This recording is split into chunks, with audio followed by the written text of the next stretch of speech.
Welcome, everyone. My name is Rita Chahal, Executive Director of Mood Disorders Association of Manitoba. On behalf of Mood Disorders Association of Manitoba and our sponsors, Love You by Shoppers Drug Mart, thank you for joining us tonight as we gather to listen to the sixth speaker in our Women's Speaker Series, Crushing the Stigma, One Story at a Time. Joining me are my colleagues, Pam Habing. Pam, you want to just take a wave? Our Women's Program Manager, and Dana Lance, our Youth Program Coordinator. The Mood Disorders Association offices are located on the original lands of the Anishinaabe, Cree, OJ Cree, Dakota, and Dene peoples, and on the homeland of the Métis Nation. We respect that the treaties that were made on these territories. We, of course, acknowledge the harms and mistakes of the past, and we dedicate ourselves to move forward in partnership with Indigenous communities in a spirit of reconciliation and collaboration. I'd like to begin with a big thank you to Shoppers Drug Mart, who make events like this possible. In Manitoba, we are the charity of choice, which means that proceeds from the Run for Women go towards our women's program at Mood Disorders. We simply could not do this work without Shoppers support. So Shoppers, we love you.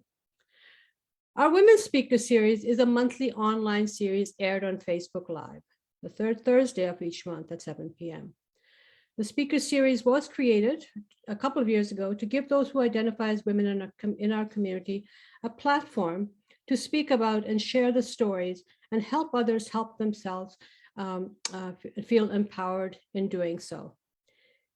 Featuring a different speaker each month, the series this year for the 2021-22 season kicked off in September, on September 23rd, actually, and this will end on September 21st, 2022. It is, of course, based on our peer support model, meaning that we really work with individuals and empower those who may have lived or shared experience dealing with mental health to share their experiences and recovery stories of hope in a safe and supportive environment. We are grateful to each of these ordinary yet extraordinary women of Manitoba for sharing their stories and providing hope for others who may still be struggling, and by sharing their story, get some encouragement to perhaps come and ask for more help. As a general disclaimer, the views and information or opinions expressed during our Women's Speaker Series are solely those of the individuals involved and do not necessarily represent those of Mood Disorders Association of Manitoba and its employees. The primary purpose of the Speaker Series is to empower women by crushing the stigma of mental health, one story at a time. This speaker series does not constitute medical or other professional advice or services. Tonight, we welcome another amazing speaker, my good friend Dorota Blumczyńska. Dorota was born in Poland, and 6 months later, martial law was declared as an uprising took hold of her country. As a child, Dorota witnessed her family struggle under oppressive regime, eventually fleeing to Eastern Germany. And while living in a refugee camp over a year, her parents held on to hope that they would be chosen for resettlement in Canada. And in 1989, they arrived here under this privately sponsored refugee program. Dorota's history and her background is equally extensive as it is impressive. She, in the work that I've known her for, she has spent over about 13 years as the executive director of the Immigrant and Refugee Community Organization of Manitoba, often affectionately called IRCOM, and board membership with the Youth Agencies Alliance, the Manitoba School Improvement Program, Communities for Families, the Canadian Council for Refugees, she was president there, and many, many more. Dorota's vision for the future is a compassionate and just world that honors our shared humanity. Through her lived experience, Dorota developed a deep sense of social justice and equity, both of which shaped her leadership skills, while compelling her to live into her purpose. She is currently the Chief Executive Officer of the Manitoba Museum, where Dorota's visionary leadership, compassion, and enthusiasm brings in a renewed hope for the future, which the world so deeply needs at this time in our lives, given where we are with what's happened, especially for the past 2 years. Dorota's presentation tonight is titled, and aptly so, and I quote, "Her unsaid story, why the painful truths women silently carry need to be brought to the light." You know, we meet so many people in our lives every day, those, a family and acquaintances, but rarely can you meet a person who hasn't suffered. However, that suffering is defined, but what it does mean is to live. To live means both to rejoice and to endure.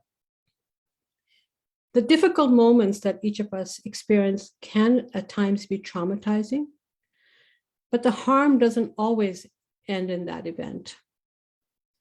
When our stories of pain are met with silence or indifference, their impact ripples further into our lives. However, as Dorota will tell you, if we learn to become compassionate recipients of one another's difficult stories, we learn to honor, respect, and listen to them without judgment. And which can help to still those painful waters. Ladies and gentlemen, our audience, please join me in welcoming Dorota to our Women Speaker Series. Welcome, Dorota.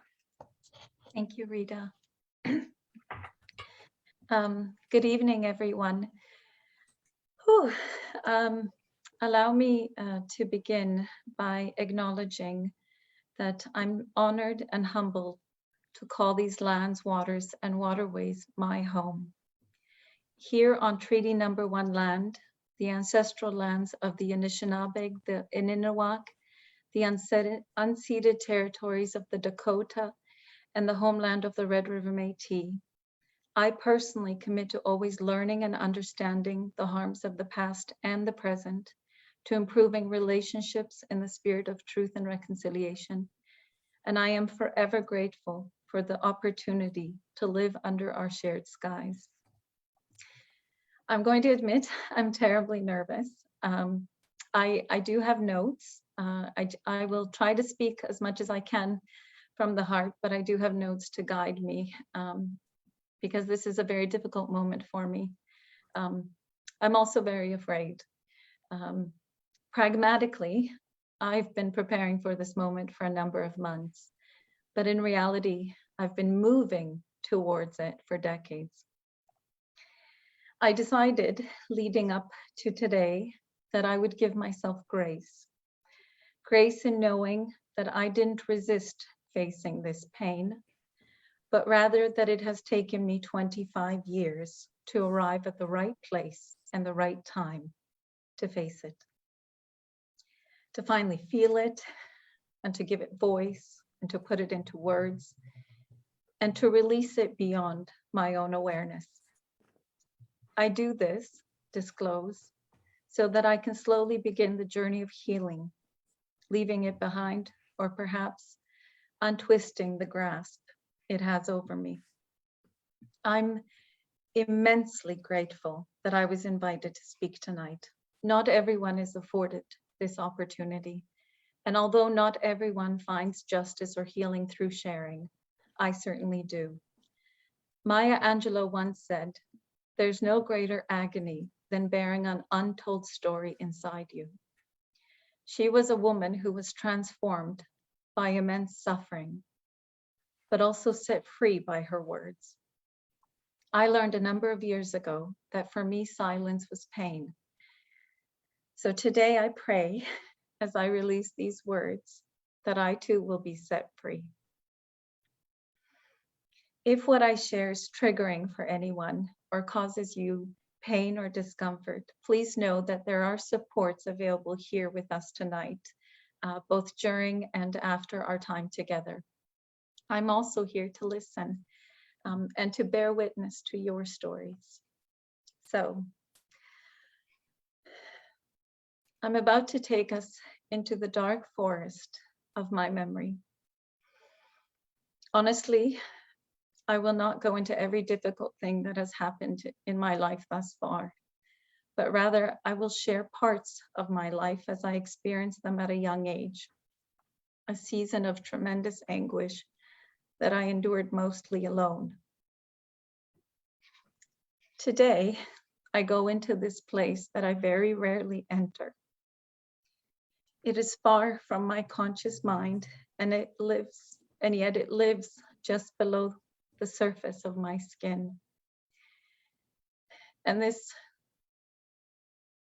moment still holds such power over me that at times I do freeze. But why I go there today is that here, amongst all of you, I trust that I am not alone. I may not know you, but I do believe that you are here with open hearts and with love at the core of your beings.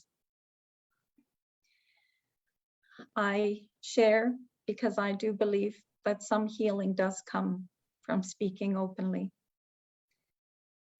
I also share because I'm no longer afraid of the consequences of disclosure. I'm going to say more about this later, but I just wanted you to know that I am here knowingly and in my own power. And lastly, I also share because I'm deeply sad, and I have been for a very long time, most constantly in the last couple of years. The arrival of the pandemic brought on my own personal winter. I am wintering. Wintering, as defined by Catherine May, is an active acceptance of sadness. It is the practice of allowing ourselves to feel it as a need. It is the courage to stare down the worst parts of our experience and to commit to healing them the best we can. Wintering is a moment of intuition, our true needs felt keenly like a knife. So with those thoughts in mind, we go into the memory, and through it, I hope that we emerge on the other side of this pain. 25 years ago, at the age of 15, I was violently raped. My attacker was someone I knew, someone I felt safe around, someone I never suspected would hurt me. Being attacked by a friend or family member is true of 80% of sexual assaults. And it's the familiarity and the lowered defenses that often mean the harms of this kind of attack include a profound sense of betrayal. It means that a person who experiences this has their entire sense of safety compromised, sometimes for life. The PTSD from such an attack can also be far-reaching, as the harm is unimaginable. In one moment, I believed I was safe, and in another, I was fighting for my life. And I fought very hard. I tried to pull away. I clawed at his body, and I screamed from beneath his hand while struggling to breathe.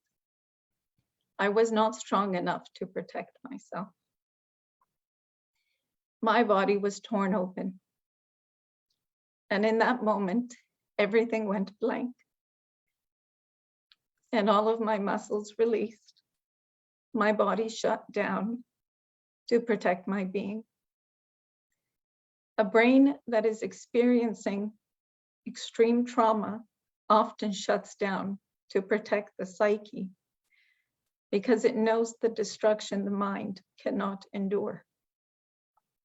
I went numb, my arms went limp, and no longer fighting, I drifted away.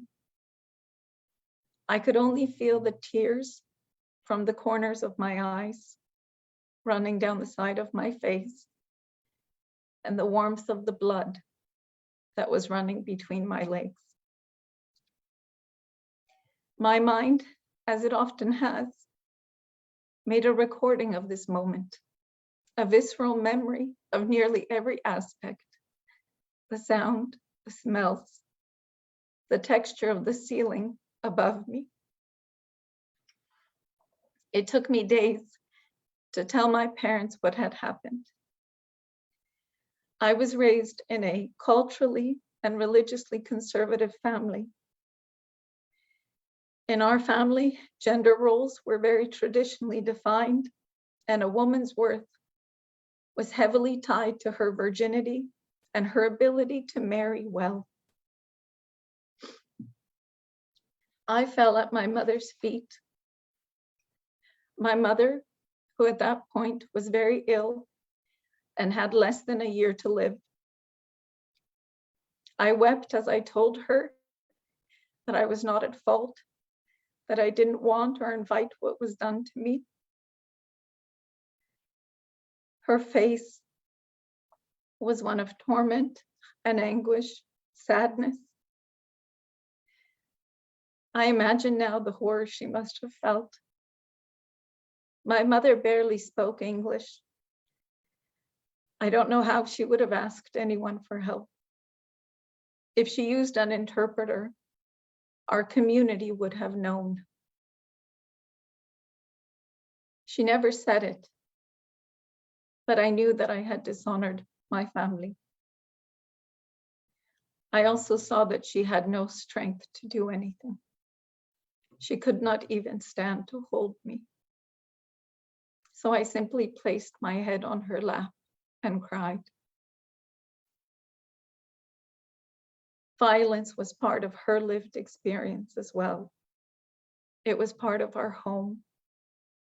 And more than that, it was normalized in our culture. A silence fell over us. A few days passed, and I was taken to church to confess my sin. My mother loved me a lot. She loved me to the moon and back. But because of her health, she was not able to leave the house to do anything else to help me. She didn't know how to fight for me. But she felt that she knew how to fight for my soul. And so, as a mother would, she worried for my future, if I would ever marry, and if I would ever be redeemed. And so I confessed my sin. The priest absolved me of my sin and gave me penance. And my mother and I never spoke about it again. At school, as was my assignment to journal weekly, I detailed the attack and handed in my notebook to my teacher. My entry was graded and returned to me. And my teacher and I never spoke about it. And I'm not entirely sure how I got there, if someone encouraged me or if I did it entirely on my own. But at some point I made my way to a police station. And I remember walking through those front doors and standing at that reception desk and being asked what I was there for and saying the words, "I was raped." I don't remember what was said between the officers, But I do remember that there were two male officers in uniform standing against a wall behind reception. And one asked if I knew who did it. I do. Perhaps it was a misunderstanding, he answered. You know, it would be your word against his. I said nothing. Did you go to the hospital? I shook my head to indicate that I hadn't. I don't really know what else was said or asked of me after that.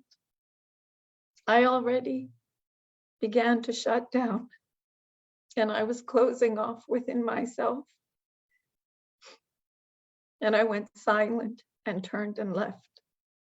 They never took my name, and I was never asked to give evidence.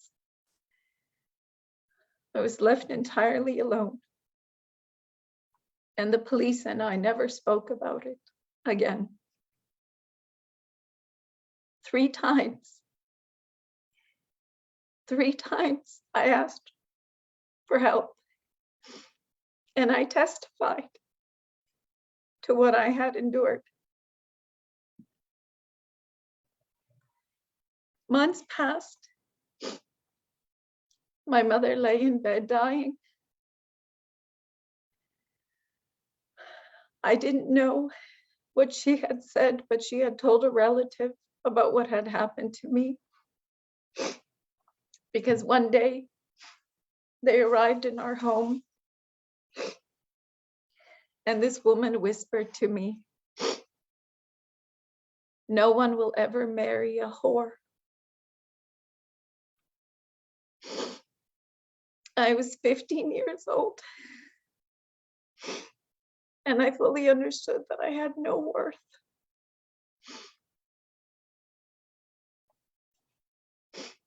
A man 10 years my senior entered our lives and took an interest in me. He behaved very nicely in front of my parents and pretended to be kind to me. Several years ago, I saw in a letter that my mother had written to her best friend at the time that she spoke of feeling relieved that someone had come along who might take care of me, because soon she would be gone and I would be left. When that man hit me the first time, I said nothing to anyone because I knew silence was expected and needed of me. When he threw me down the stairs, I said nothing. When he drove me out of the city, threatening to murder me if I told anyone, I said nothing. And when he raped me repeatedly, I said nothing. And when he suggested to my family that he would like to marry me, I said nothing. I had completely stopped speaking and started smiling. I smiled for my mother as she feared the end of her life. And I smiled for my little brothers who were confused and not prepared to lose her. And I smiled for my family because that is how they had known me, a smiling, happy, joyful child. And that is also how I understood that I was wanted. I was spared the marriage that would return my honor because shortly after my mother died, my father, overwhelmed by grief, relinquished his parental rights to me, and I became a ward of CFS. I was moved from my home, and that man could no longer find me. Sorry. What followed was no easier than what I had survived. Sadly, the story almost gets worse, but I'm gonna end it there. I stumbled through the next few years of my life, unable to live. I grew cold and nearly lifeless as I learned to perform the exact opposite emotions. What started as a coping mechanism and a facade was actually my true self coming to the surface, warmth and joy. But I was so shattered and so broken that I did not know myself any longer. And so everything felt like a performance. A few more times I tried to speak about what had happened, but the people I said it to withdrew. I could see them visibly recoil, their bodies moving away from me, as though my suffering was contagious. They were overwhelmed by my stories, and they didn't want to stay by me, and so they didn't. I also grew tired of remembering so much. And so in my early 20s, when a dear friend told me, or I told her rather, that I was sad, losing people to the truth, her advice was, make up another story. Just make something up. Say you had an easy childhood. Her advice would become the beginning of a sentence of silence that would last another 15 years. Because she was right.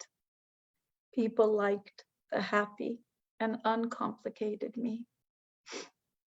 And that version of myself was easier to live, even for me. It gave me periods of time when I would not think of the past. I had covered my memories with such heavy armor and built so many walls around myself. I silenced myself so that I could quiet all of the screaming that was echoing through me and hide it behind a smile and strength.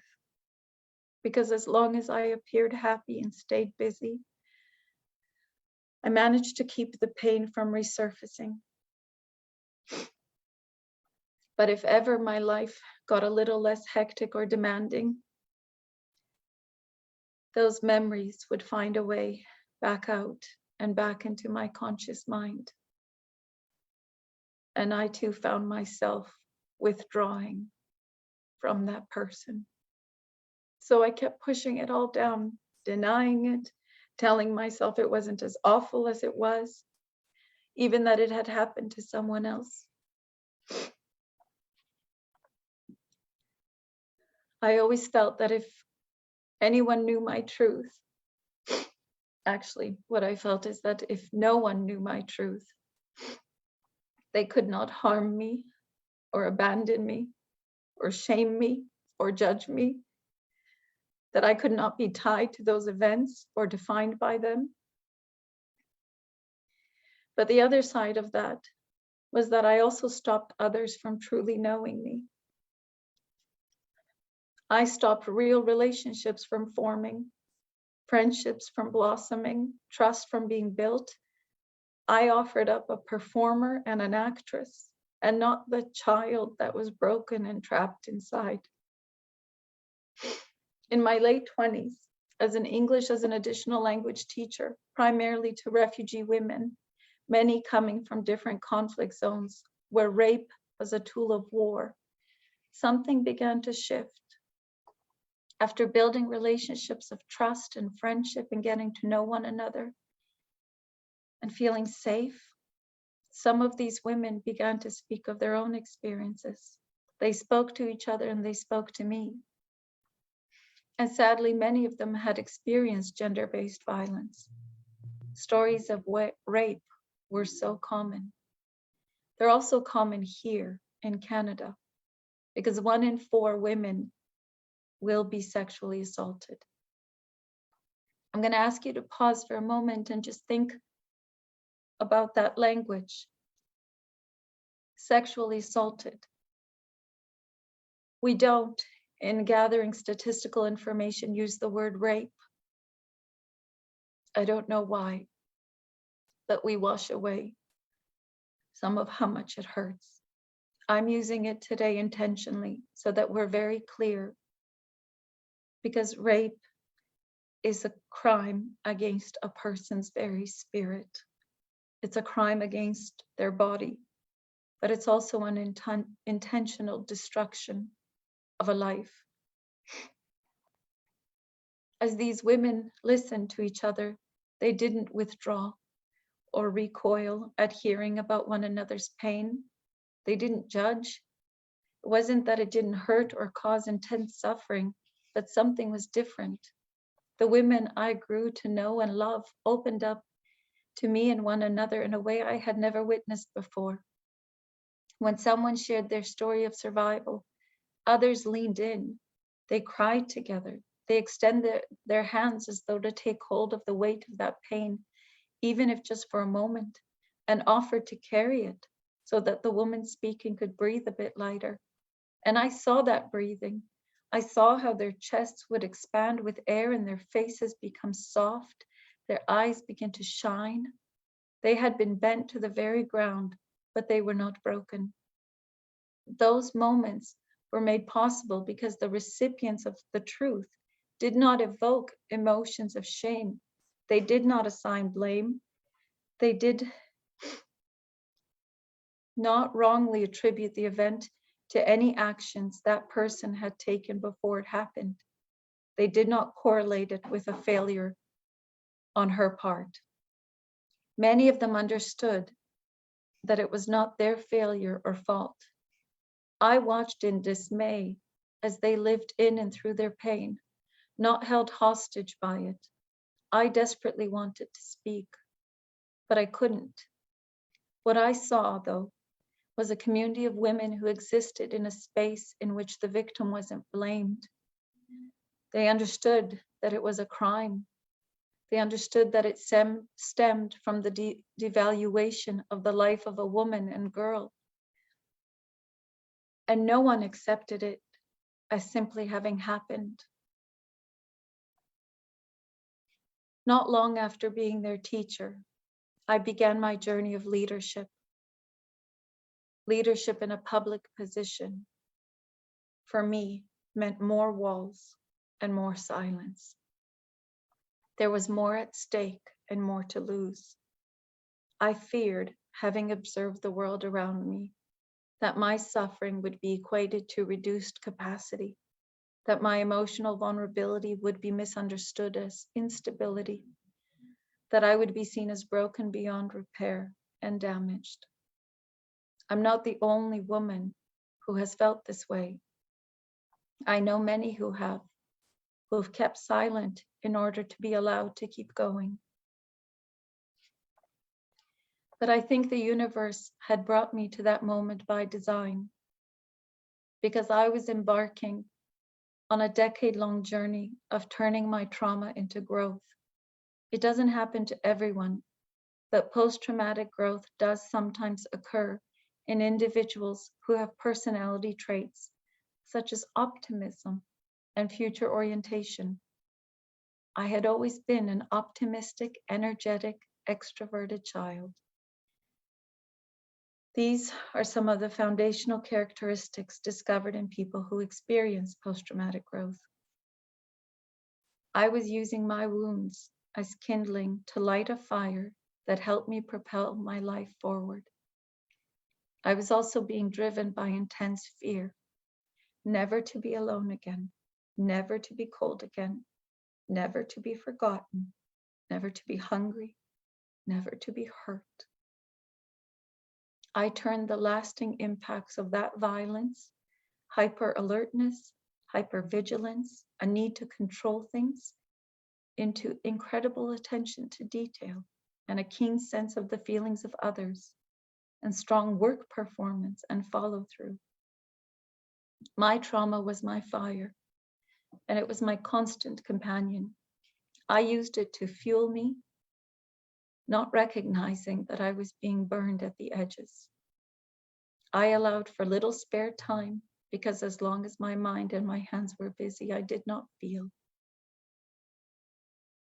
In the midst of a community of refugees, families displaced who had harrowing stories, I witnessed how many of them found a path to healing. And so I channeled my trauma into a purpose, a mission that went beyond myself, that forced me to make what I had experienced useful for others. I fought with conviction for their well-being, their sense of safety, being loved and belonging. I fought for what I didn't have. The gifts that they gave me were so many and so much more than I could have ever offered. They showed me how to receive another person's story, how we can hold pain and not be suffocated by it, how we can observe the past from a safe distance, seeking to repair our wounds, but also how to look at the present with gratitude, how to marvel in the inspiring everyday moments, how to dream again, live again, maybe even love and be loved again. But sadly, not all experienced this. I also saw community members who were frozen because of survivor's guilt, those who stayed in the past and could not find a way to release the hold it had on them, those who could not reawaken hope, who lost trust in humanity and in themselves.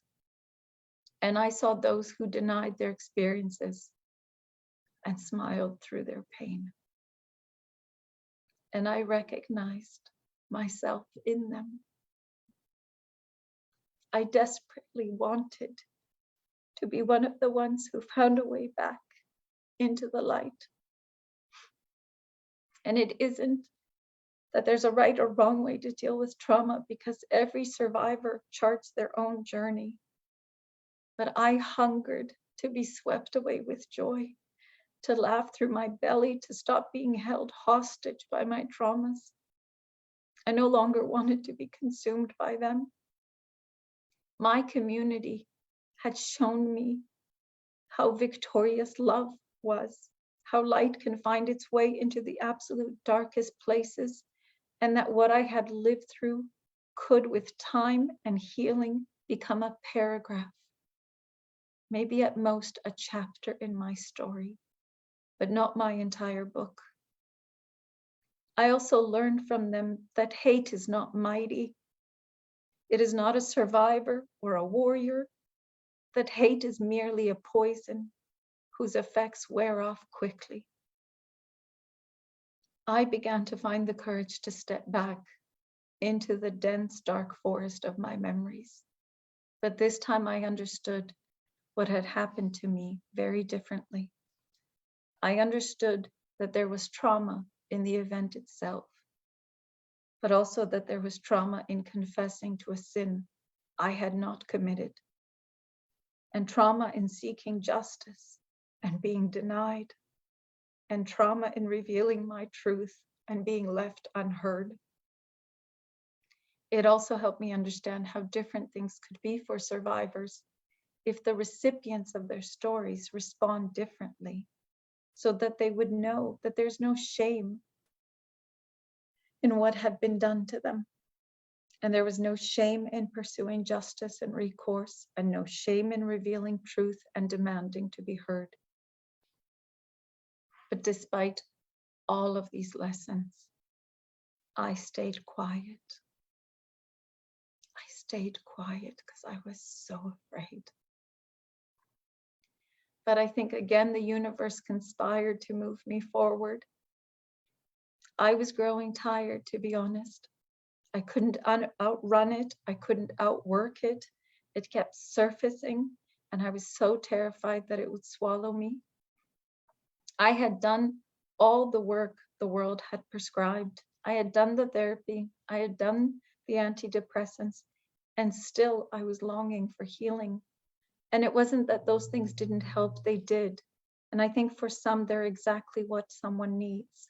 But my journey to healing wasn't over, and my way to justice was still before me.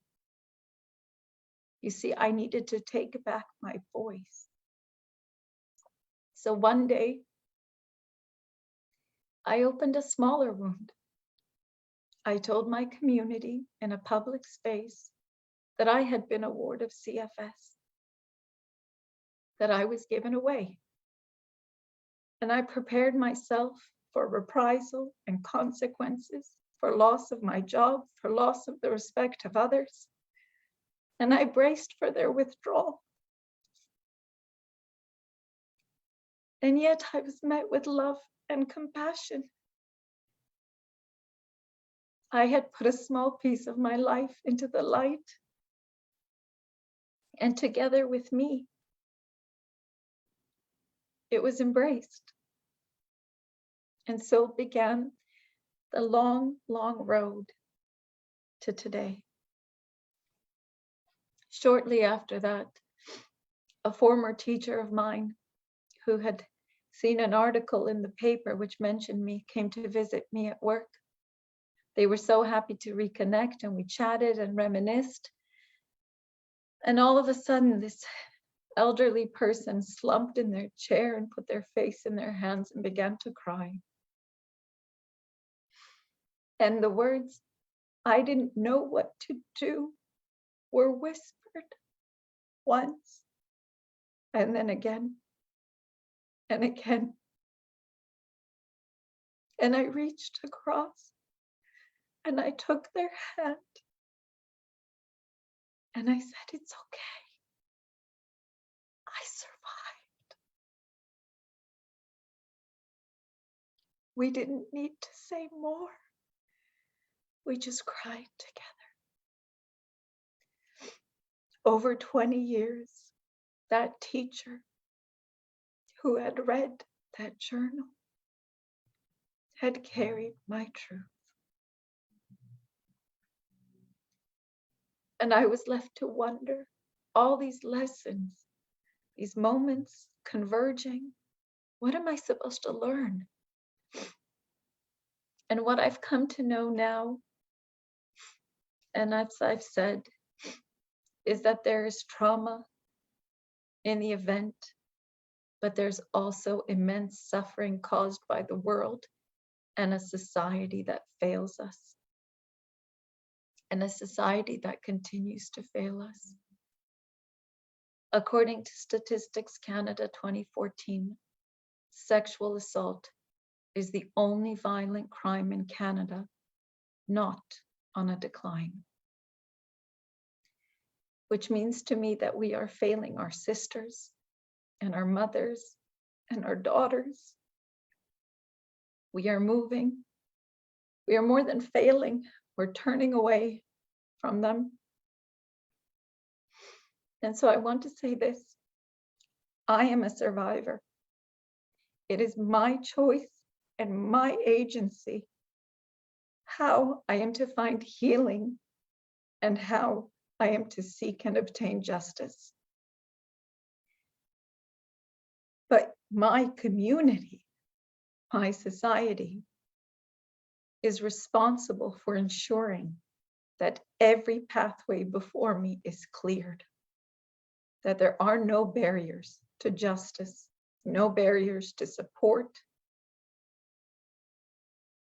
It is our shared responsibility to fight gender inequality, because gender inequality is what lies at the heart of gender-based crimes. It's our responsibility to not blame victims and survivors. It is our responsibility to hold perpetrators accountable for their actions and to address those systemic barriers to legal systems and to justice.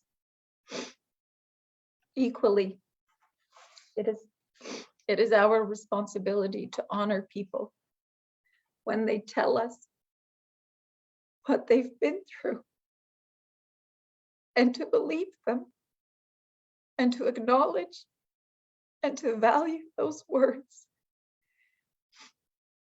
and to commit to change. You cannot imagine how many times I've wanted to tell someone that I was raped as a child, that I'm still now often afraid of men, that I have terrible nightmares, that there are days I wake up and I have to find the strength to rise against the weight of so much pain that I can hardly breathe. And I have learned to cope by compartmentalizing and fragmenting myself and breaking apart my own being.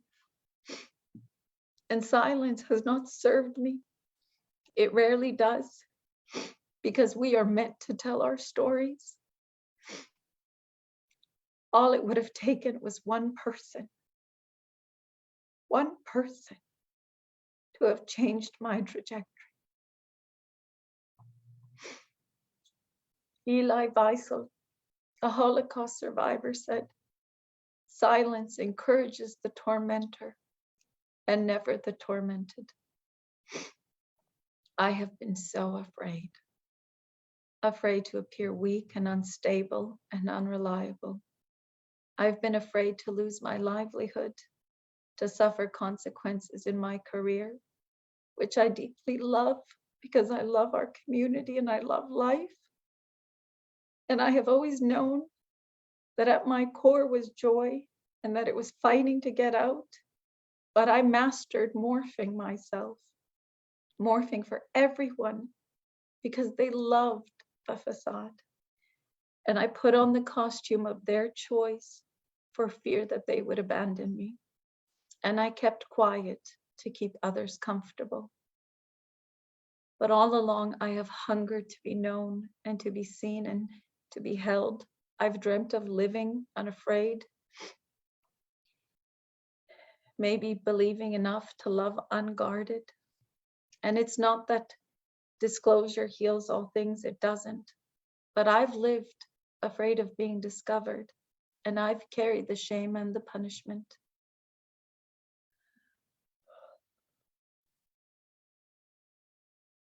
I didn't want to be quiet about it anymore.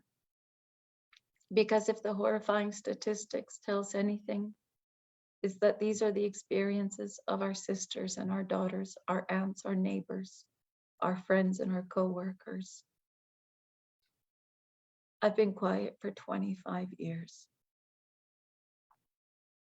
I just didn't want to go another moment being afraid and being alone. Today, I'm redefining my relationship with the past, and I'm perfectly situated to write my next chapter. Where I am now, I'm learning to examine memories, the past, contest it, question it, redefine it, silence some voices, and amplify others. When I shared that I was a ward of CFS, I was afraid. But when I spoke the words, the weight began to lift, as though I didn't need to hide it anymore. And what came after was love and compassion and kindness. And I don't know what is different about 20 years ago and now. Maybe as a society, we've learned more about trauma. Maybe more of us understand the complexity of our humanity. Maybe the people I was speaking to had also carried their stories for decades and found peace that came from relinquishing them. Maybe we have found the courage to fight for justice. And maybe we are ready to transform ourselves and to be better recipients of one another's unsaid stories. Thank you.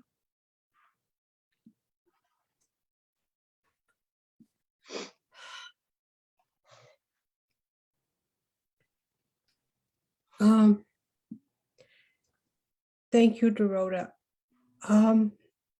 You are my sister from another mother. And you're not alone. You're not alone. You're not alone. I'm not sure where to even begin to respond, and to ask you, first of all, we want to make sure that you're okay tonight. And if you need us, we're here for you. Should the need be there, my colleagues and I are here for you. Thank you. I'm okay. But this is one of the most powerful stories I've heard. I've known you for a long time. I've always seen you as this incredibly strong leader, a woman who just had it all together. And you did have it all together. You do have it all together. But there's so much more about you tonight that I've found, that I know your story, your words, your love for your sisters just came through tonight. And it's a gift, and I want to thank you for that. I want to thank you for having that courage and that bravery to share your experience, so that others can learn from it, so that others can have that strength to not live in that shame, and not to be held hostage, as you called it. And that's what happens to so many women who go through the kind of trauma that you've described.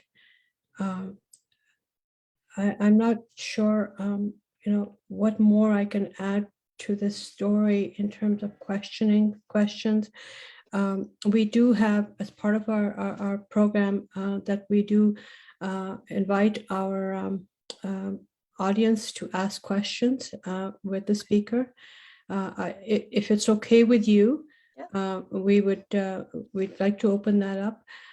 Helping me tonight with that part of the conversation is Dana, who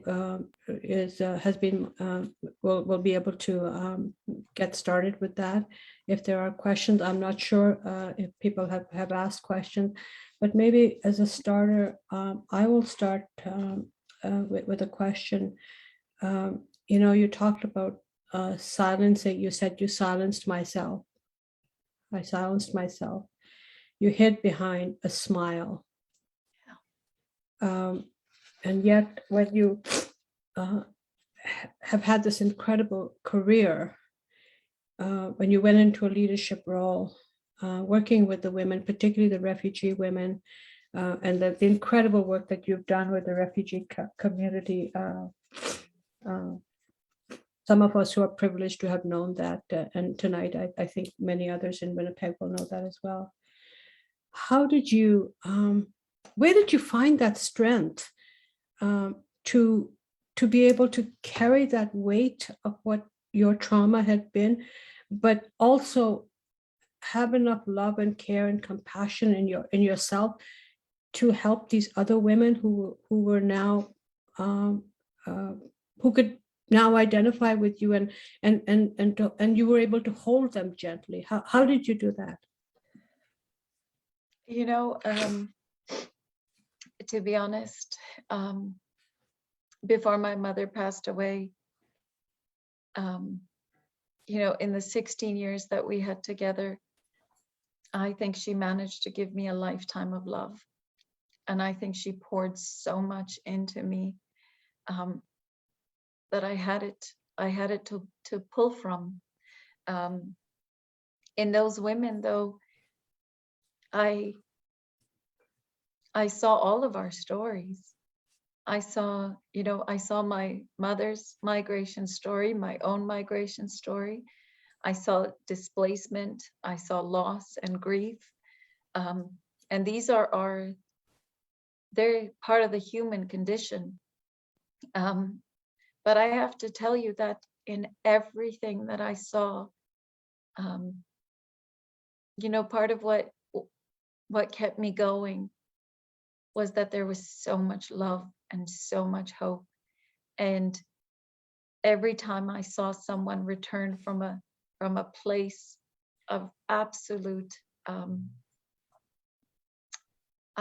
trauma, I mean, things, it's not a comparison, but having experienced, conflict and war and the loss of children and just unbelievable atrocities, and live and choose life and choose love and laughter. And there was something so powerful in bearing witness to that. I took my strength from the community. And I think part of the reason that my own winter came on when the pandemic hit was because I was pulled away from that source. And then all of a sudden I was only left to face myself. I didn't have it in me. Wow. Wow.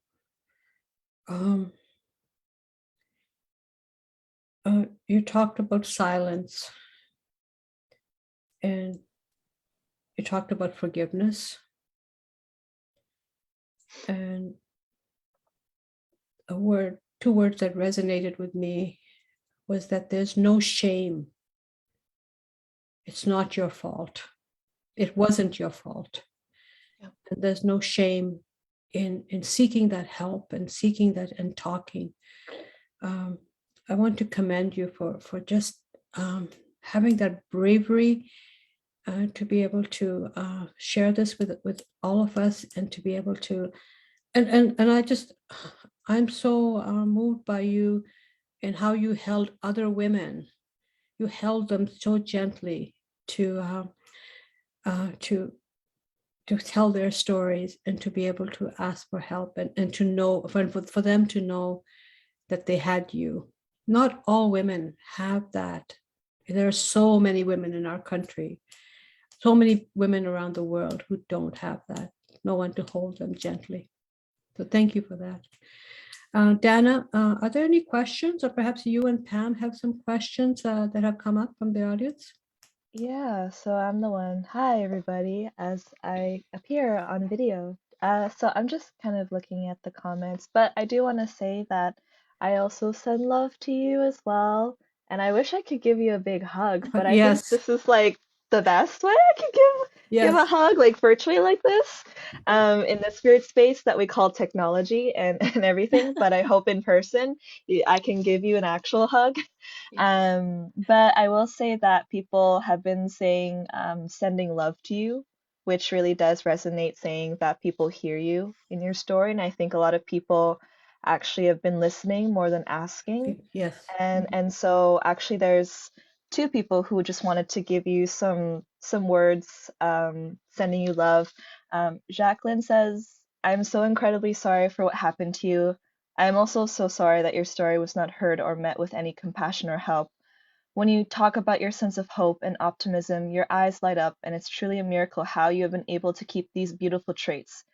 And yes, a great reminder to the world, it only takes one person to change a life.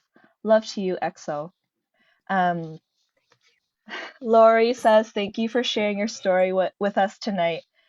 I am in awe of and sincerely moved by your eloquent words, your grace and courage, sending love and light to you."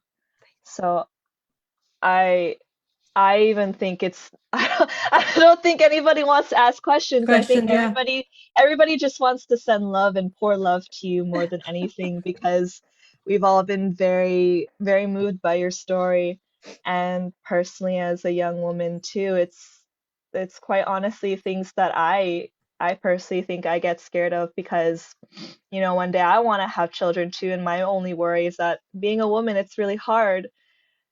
But not even that, just being a human being is hard, actually. So even just thinking about that in life. So I'm really happy that you find so much strength in your words, and really you're very eloquent. I just also want to Yes. say again, this is more of just a question period. It's more of just giving support and love to you as well. So you're more than welcome to come to us anytime if you ever feel like you need to vent and share more of your stories. Yeah, I can, say that I would going to have you as a guest speaker at some future event, and also, yeah, I think you and I've talked about this, Dorota, that we are starting a channel soon about women, and especially for women in leadership roles, and we're calling it Light at Top of the Tunnel. And so I hope you'll be a part of that journey that we'll soon be starting. I'm cognizant of the time. We did ask you to give us an hour of your evening, of your day. Thank you so much for that. If anyone has been triggered by the story tonight, and there's possibilities that there's so many women who are needing love and support that you talked about, and so we're here for you. But there's information. I think Dana has put that information out on the live stream, so people can reach out to us. And I just want to thank you from the bottom of my heart for your bravery tonight, and for giving so many women hope and courage, and helping them start on their journey of recovery and hope. So thank you, Dorota, and know that we're here for you as well. So we'll talk soon. Yes. And thank you on behalf of everyone who turned in. Thank you for tuning in tonight. Our next speaker will be in March. We'll give you some more details as those become confirmed, but we look forward to seeing you again in about a month's time. So take care, everyone. Have a wonderful evening and stay safe, and look forward to hugging each other again. So Very soon. take care. Thank you. Good night. Good night.